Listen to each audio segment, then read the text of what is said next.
पूर्व प्राथमिक शाळा नंबर 1 च्या शताब्दी महोत्सवाच्या निमित्ताने मी व माझे सर्वच सहकारी आपल्याला शुभेच्छा देण्यासाठी आवर्जून मी इथे उपस्थित आहे। मी आज इथे येण्याचं कारण, महत्त्वाचं कारण एवढंच आहे की लोकसभेच्या निवडणुकीच्या वेळी मी या भागामध्ये प्रचार करण्यासाठी सन्मान्य राणे साहेबांच्यासाठी आलो होतो। आमची मला वाटतं बाजूला कुठेतरी बैठक झालेली आणि तिथे मी आपल्या सगळ्यात मतदार बांधवांना विश्वास दिलेला की आपण राणे साहेबांना भरघोस असं मतदान करा। मी ह्या आजवली गावाच्या विकासाची जबाबदारी ही माझी असेल हा विश्वास तेव्हा मी आपल्याला दिलेला आणि माझा शब्द आमच्या आजवली वासियांनी खाली पडून दिला नाही आणि सन्मान्य राणे साहेबांना 90% मतदान या आजवली गावातून आपण केलं। यासाठी मी मनापासून आपले आभार मानतो। मतदार म्हणून आपण आपली पूर्ण जबाबदारी पार पाडलेली आहे। आता आमची जबाबदारी सुरू झालेली आहे आणि म्हणूनच जेव्हा आमच्या हुसेननी मला या आजवली गावाचं जेव्हा आमंत्रण दिलं तेव्हा मी आवर्जून सांगितलं की नाही, आजवली वासियांची इच्छा आहे ना की मी तिथे यावं, मी निश्चित पद्धतीने येईन आणि त्यानुसार आपल्या ह्या शताब्दी महोत्सवाच्या निमित्ताने आपल्याला शुभेच्छा देण्यासाठी आलेलो आहे। आपली ही शाळा फार जुनी आहे, 100 वर्ष, शताब्दी वर्ष आपण साजरं करत आहात। या 100 वर्षाचा प्रवास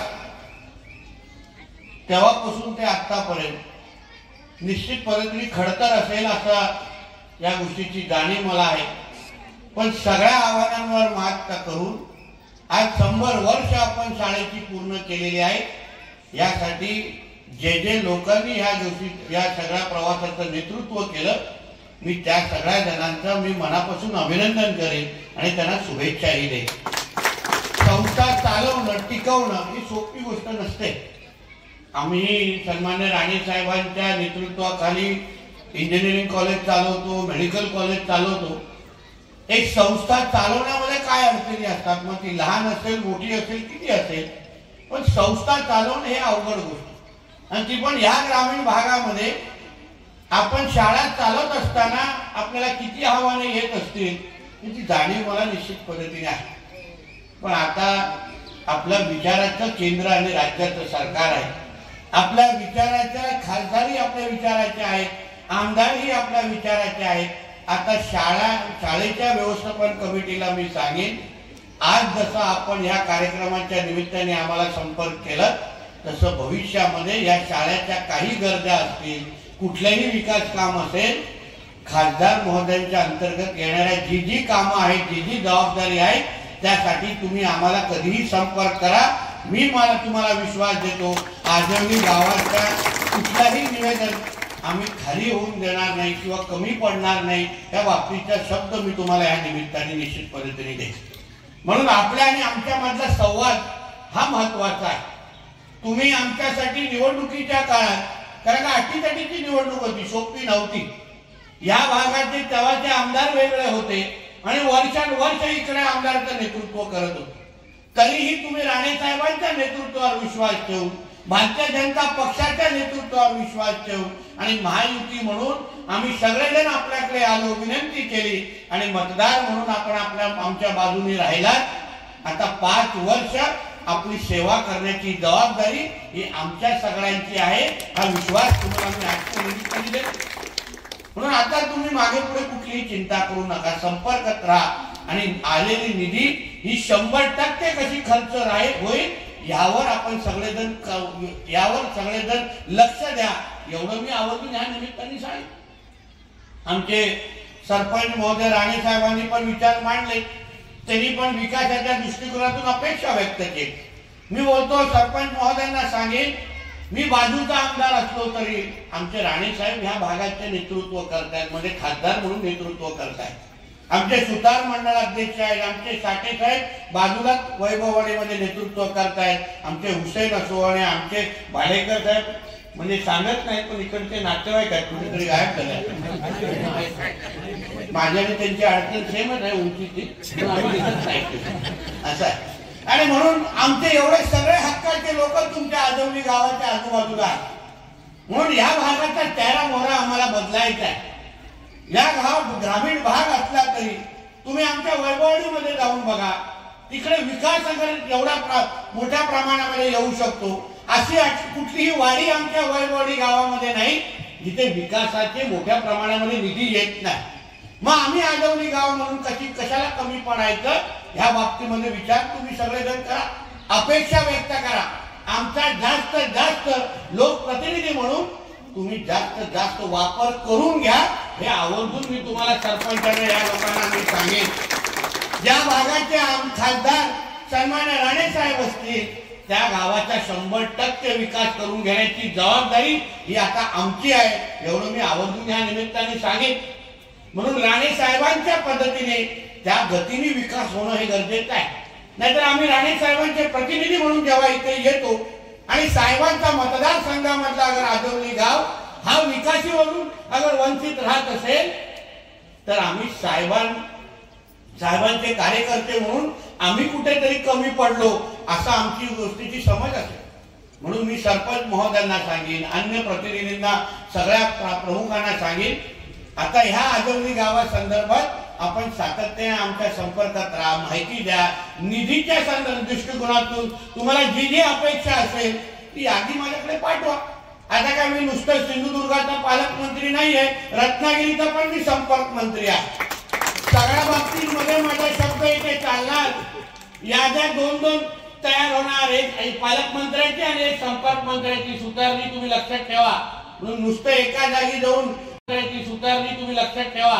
म्हणून नुसतं एका जागी जाऊन जी करायचं नाही. संपर्क मंत्री तुमचा आहे अशाच ताटात जरा तुम्ही वागायला शिका, अशा पद्धतीने वागायला पाहिजे. शेवटी आम्ही विकासाच्या बाबतीमध्ये आपली स्पर्धा असली पाहिजे. विकासामध्ये आजवली गावाचा जेवढा कोटा आहे ना तो पूर्ण झाला पाहिजे. लोकांना वाटलं पाहिजे की आमचा खासदार हा सन्मान्य राणे साहेब आहेत आणि त्यामुळे आमच्या आजवली गावामध्ये एवढे बदल व्हायला सुरू झालेला आहे. म्हणजे राणे साहेब खासदार होण्या अगोदर ती आजवली आणि 5 वर्षामध्ये 29 जेव्हा राणे साहेबांची टर्म पूर्ण होईल आणि आम्ही निवडणुकीच्या निमित्ताने परत एकदा प्रचारासाठी आम्ही तुमच्याकडे येऊ तेव्हा आजवली वासानीच आम्हाला सांगितलं पाहिजे की नितेशजी 2024च्या अगोदरची आजवली गाव वेगळं होते आणि आज 5 वर्षामध्ये राणे साहेबांच्या नेतृत्वाखाली आजवली गावाचा सर्वांगीण विकास निश्चित पद्धतीने झालाय हे आम्हा लोकांना सांगितलं पाहिजे.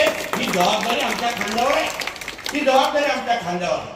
आणि म्हणून त्या पद्धतीचा विकासाची अपेक्षा आपण आमच्याकडून ठेवावी एवढं मी आपल्याला सांगतो. कारण आता आम्हाला देण्यासाठी काहीच कारण नाही.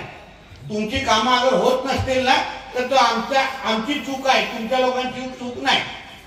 म्हणजे लोकप्रतिनिधी म्हणून किंवा सरकारचे प्रतिनिधी म्हणून आम्ही कुठे कमी पडतोय ना म्हणूनच ती कामं होत नाही आहेत. बाकी सगळी कारणं देत बसतायची नाही. सरपंचांना पण सांगेन, आलेली निधी 100% खर्च करा. कशी खर्च होईल, कुठल्या अडीअडचणी येत असतील ती दूर करा. त्यासाठी आमची कुठली मदत असेल ती द्या. आता एका कॉजवे संदर्भात आम्ही त्यांच्याशी चर्चा करत होतो. राणे साहेबांची निधी येऊन थांबलेली आहे तिथे. कुठला कॉजवे आहे तो? सुर्वेवाडीचा कॉजवे. आता येताना पाहिलं, आता म्हणजे किती महिने तो कॉजवे टिकणार ह्याच्यावर प्रश्नचिन्ह आहे. चुकून कुठलं तरी म्हणजे चांगला वजनदार व्यक्ती तिथून गेला, पडले खाली, अशी परिस्थिती त्या कॉजवेची आहे. आणि म्हणून निधी आलेली आहे. ठीक आहे, आमच्या कोकणामध्ये काही अडचणी असतात, लोक तक्रारी करतात, पण त्याच्यातून मार्ग काढण्यासाठी मला आमदार, खासदार, सरपंच आपल्याला बनवलंय की नाही राणे साहेब? मग आपण मार्ग काढायचा असतो. त्याच्यामध्ये अगर कुठला अधिकारी ऐकत नसेल, आता येता सुतारांच्या फोनवरून मी PWDच्या अधिकाऱ्याशी बोललोय, माझ्या भाषेत बोललोय, त्याला कळलंय की बाबा आता मस्ती करू शकणार नाही, नाहीतर त्याला त्या कॉर्जवर बघू किती वेळ तू उभा राहतो, किती दिवस उभा राहतो तिकडे. लोकांची अगर अडचण समजून घेण्यासाठी अगर अधिकारी आणि लोकप्रतिनिधी तयार नसतील, त्याच्यामध्ये लोक ठीक आहे तक्रार देत असतील, त्यांचा अधिकार आहे. लोकशाहीमध्ये प्रत्येकाला तक्रारी देण्याचा अधिकार आहे. पण मार्ग काढण्यासाठी आम्हाला लोकांनी ही पदं, मंत्रीपद आणि लोकप्रतिनिधी बनवलेलं आहे. आणि म्हणून त्यावर मार्ग कसं काढायचा यावर सरपंच साहेब आणि तुम्ही सगळेजण लक्ष घाला. तुम्ही कसं मला बाजूला लगेच धरणाच्या पाणी संदर्भात जबाबदारी खांद्यावर टाकली की नाही? अगर ती दूर नाही झाली तर तुम्ही विचारा आम्हाला का बाबा साठे साहेब नितेश राणेजी काय झालं, तुमच्या भागातले ते धरणाचा विषय आहे त्याच्यामुळे आजोली गावाचा पाण्याचा प्रश्न सुटू शकतो. बघा आता तुम्ही आमच्या कानावर टाकलं कसा फटफट तो प्रश्न सुटणार, तुमच्या कॉर्पोरेटच्या अगोदर सुटणार एवढं सांगितलं. हा फरक आहे. कामाची पद्धत थोडी बदला, गाड्याची गेअर जरा बदला, दुसऱ्या गाडी गेअरवर चालणारी गाडी. आता राणेसाहेब इथले खासदार आहे, आता ही गाडी चौथ्या गेअरवरच चालली पाहिजे एवढं मी एवढं सांगून जातो. राणे साहेबांच्या खासदारकीच्या क्षेत्रामध्ये आम्ही कुठल्याही बाबतीची तडजोड करणार नाही, कुठलीच करणार नाही. राणे साहेबांचा 1 रुपयाचा पण निधी अगर परत गेला तर तो अधिकारी काय जास्त इथे ठेवणार नाही. मी तुम्हाला सांगून जातो, मला उगाच मस्ती नको व्हायची. साहेबांची निधी आहे तिथे, चाल ढकाल काय होता कामा नाही. आमच्या सगळ्यांचं लक्ष आहे. साठे साहेब वैभवडीत असले तरी पण दुर्बीण आजवलीमध्ये लागलेली आहे. हा, आणि घरातल्या आमच्या व्यक्ती आहे, हे आहे लांजेकर विजेकर आमच्या घरातले आहेत. फोन केल्यावर दुसऱ्या तासामध्ये इथे येईल आणि त्या अधिकाऱ्याला समजून जाईल. आणि आता तर मंत्री केलेला आहे. असा जिल्हा येईल ना